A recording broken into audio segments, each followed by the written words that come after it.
लोकसभा चुनाव 2024 का समाप्त होना और 2027 के आगाज के बीच में बढ़ता इंडिया गठबंधन इस समय आत्मविश्वास से लबरेज दिख रहा है। लेकिन इंडिया गठबंधन ने इस बार एनडीए के खाते की तमाम सीटों पर अपना वर्चस्व कायम कर लिया। खास तौर पर पूर्वांचल की राजनीति में एनडीए गठबंधन को इंडिया गठबंधन ने मात दे रखी थी। लेकिन इसके पीछे की तमाम वजह ऐसी है जो आम जनता न जानती है और ना ही तो जानने की कोशिश करना चाहती है।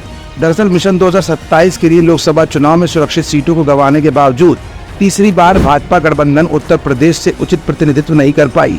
ऐसी स्थिति में अब दलितों को साधना भाजपा के लिए एक टेढ़ी खीर भी साबित हो सकता है। भारतीय जनता पार्टी और मोदी के नेतृत्व में लोकसभा चुनाव 2024 के बाद जिन मंत्रियों का चयन यूपी में मिशन 2027 की झलक देखने के लिए किया गया है, केंद्रीय मंत्रिमंडल में यूपी के कोटे से इस बार कई समुदायों को पूर्ण प्रतिनिधित्व नहीं मिलना एनडीए के लिए भी अगले आने वाले विधानसभा चुनाव में खतरे की घंटी भी हो सकती है।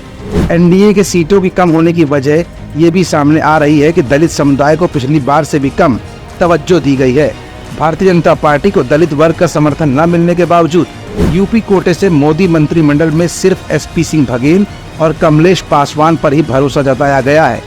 उत्तर प्रदेश के लिहाज से मिशन 2027 पर इसका सीधा असर पड़ता हुआ देखा भी जा सकता है। देखा जाए तो इस बार जाट समाज से एक भी मंत्री का न होना भी सवाल खड़े कर रहा है। शायद भाजपा की सीटों की कम होने की वजह ये भी है। एक सर्वे की रिपोर्ट के मुताबिक 90% से ज्यादा मुस्लिम वोटर्स और 80% से ज्यादा यादव वोटर्स ने इंडिया गठबंधन को अपना वोट दिया है, जबकि गैर जाटव दलित वोटों का लगभग 56% भी इंडिया गठबंधन सहित विपक्षी गठबंधन एनडीए को हासिल हुआ।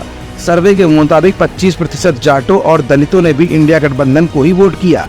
2019 में यूपी की 17 सुरक्षित सीटों में से 15 भाजपा की झोली में आए थे, लेकिन 2024 लोकसभा चुनाव में 8 सीटों पर ही भाजपा को संतोष करना पड़ा।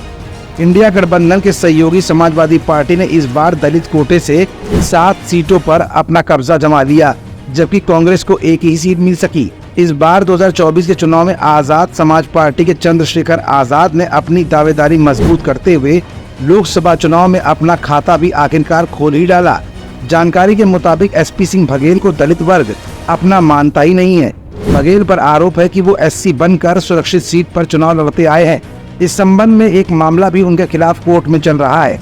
दूसरे गोरखपुर के बांसगांव से 3150 वोटों से जीतने वाले कमलेश पासवान हैं, जो गोरखपुर के चर्चित नेता ओम प्रकाश पासवान के बेटे हैं।